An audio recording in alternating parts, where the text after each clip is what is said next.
friends, and welcome back to 155 Books. My name is Shannon, and today I'm going to be basically recommending myself books. So this video is going up on my actual birthday, so in an ode to myself, which is very egotistical, like I say, I'm doing a if I like this, I might like this video. So like I say, recommending myself books based on the books I've already read. So without further ado, I'm just going to get straight into the books I have picked today. The first one is one I've actually mentioned previously in my Trash My TBR video, but you will see as I go through these books that they have very similar themes, they're the same kind of genre, that kind of thing. But the first two books I want to talk about is obviously My Year of Rest and Relaxation, which I absolutely loved. I don't remember when I read this, it's got to be a few years ago now. It was one of those books that at the time, and it still kind of is, I guess, was massively talked about in the book community, so obviously I wanted to give it a go, and it was just very unexpected. So as I was reading it, I didn't massively enjoy reading it, which is a bit weird, but then when I finished it and I realised what the book does, I was blown away. But obviously this is sort of, I would say, the queen of the genre, the mad woman genre, where the main character is massively disagreeable, unlikable, horrible, vile, and yet, I don't know, these kind of books for me are like hard to explain, but obviously with me loving this one so much, I am kind of hoping I'm going to enjoy Night Bitch by Rachel Yoder. Like I say, I talked about this in my Trash My TBR video. I'm still unsure about this because I enjoyed My Year of Rest and Relaxation so much, but I've heard that this one, you can't really put it down, whereas it took me a while to read My Year of Rest and Relaxation because the pacing, and like I said, I didn't enjoy it while I was reading it, whereas I think that might be different with this one. And yes, like I say, I've just heard that this one is, like it says on here, feral, unholy, and incredible. My mum read it and really enjoyed it, and I always really trust my mum with her reviews. A lot of the time I do give her some books that I'm unsure about to read before me, so I know whether I want to keep them or not, but this one, she said, is definitely worth a read. I of course couldn't make a video on my birthday without talking about this book. There's actually quite a few of my favourite books in this pile, which again gets me really excited, but the next one I'm going to talk about is If We Were Villains by M.L. Rio, which is just my all-time favourite book.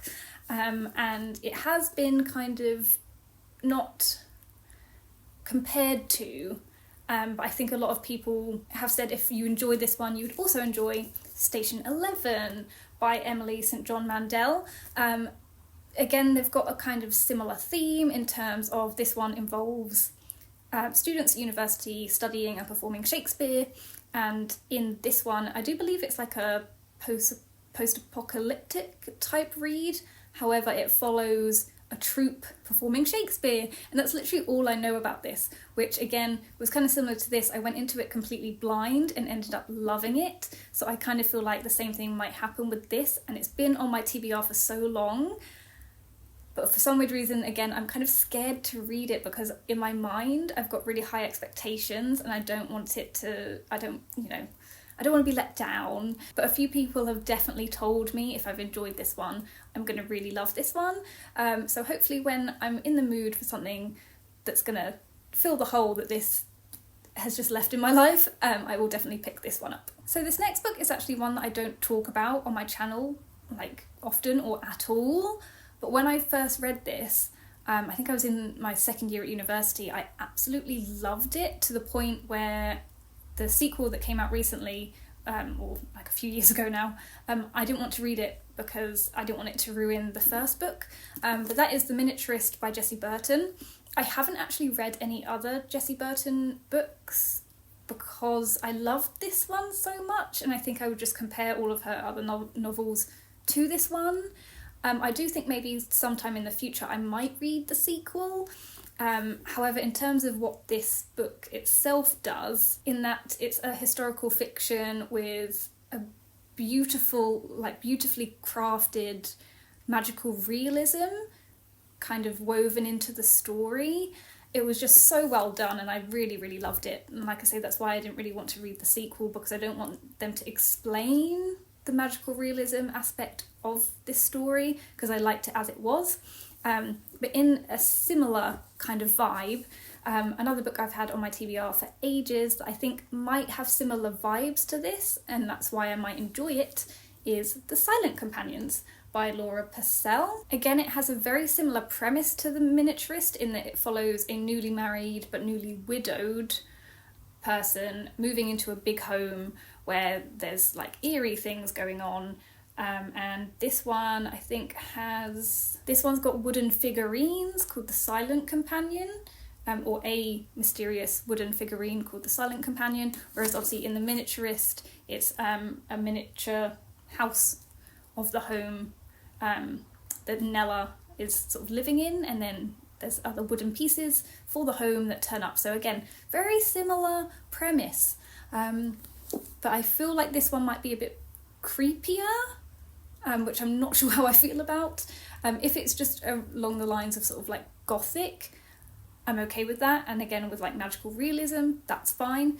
If it's kind of like horror-y, not going to enjoy that. But again, a lot of people whose bookish tastes are very similar to mine have read this and loved it, and again maybe because they enjoyed The Miniaturist so much too. So I don't know why this one's been on my TBR for a really long time, and I don't know why I haven't reached to pick it up yet. I think in spooky season it's been on a few TBRs, so hopefully maybe this spooky season I will finally pick this one up and read it. This next book I read last year and absolutely loved it. I do believe I gave it 5 stars.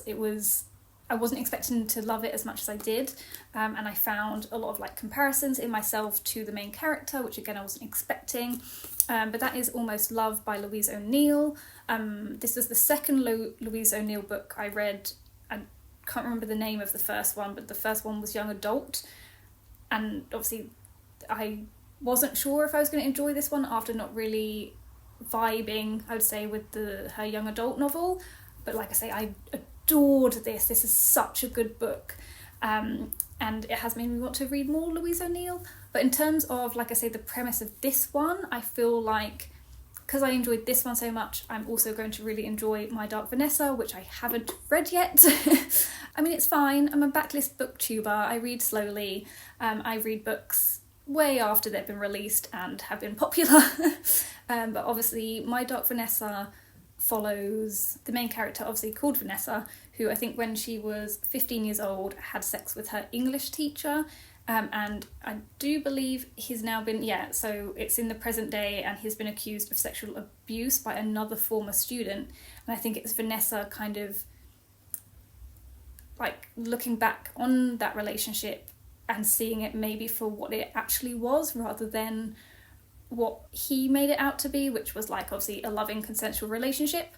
And like I say, something very similar kind of happens in Almost Love, where the main character, whose name I always forget, Sarah, is like obsessed with a man called Matthew, and he treats her very badly, but she is so obsessed and in love with him that she doesn't really see the way he's treated her is wrong. But in the same time, in this one, Sarah is a very unlikable protagonist, because she treats people really badly as well, and there's a few iffy relationships in this one, but this one is overly complicated to explain in terms of it's not just one relationship, there's several, and like I say, Sarah is kind of complicit in that too in some respects.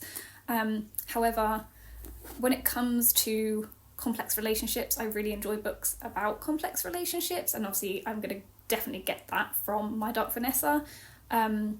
I've heard a lot of people who went into this not really expecting to enjoy it or get a lot out of it, loving it and getting a lot out of it, which is what I want from this book. So I can't wait until I finally pick this one up, because I know I'm definitely going to enjoy it. And last but not least is a book that I talk about all the time.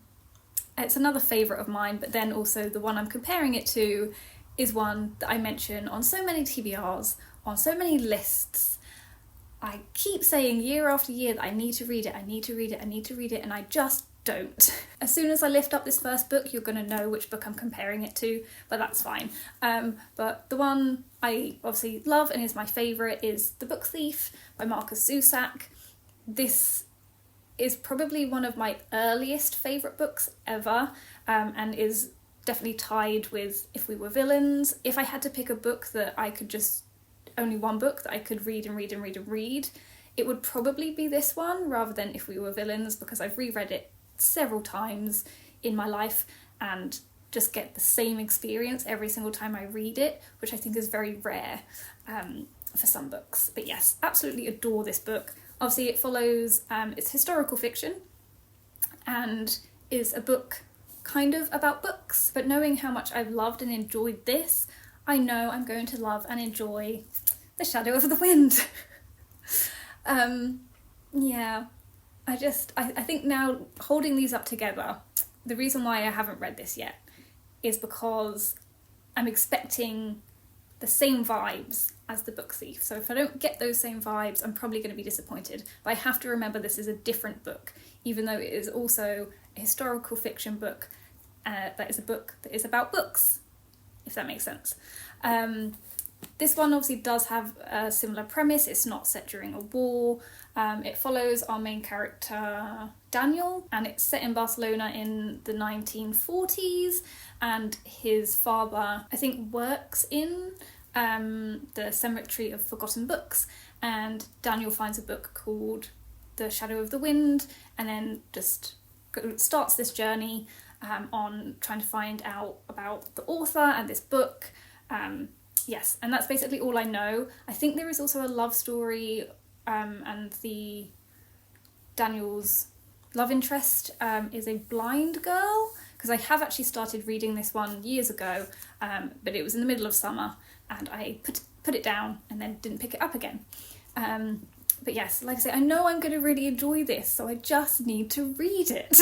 So I think the way I need to look at that separate pile of books compared to the ones that I've read and loved is that basically it's another pile of books that could essentially be lifelong favourites, and that's really exciting. So if I come at it from that angle, I'm probably more likely to actually pick them up and read them. But this was a really exciting video to make. I've always been dubious about doing the if you like this, you might like this videos, because that's not necessarily true. So turning it around and making it about books I've enjoyed that, again, I might also enjoy, that other people can take away from that. I just really like that concept. So I hope you guys enjoyed this kind of form of video. Let me know in the comments, like I say, if you've read any of these books, if you agree with the fact that if I like this one, I will also like this one. If you think that I might like them for different reasons, also let me know. But yes, without further ado, I'm gonna go now, but I will see you in my next video. Doodles!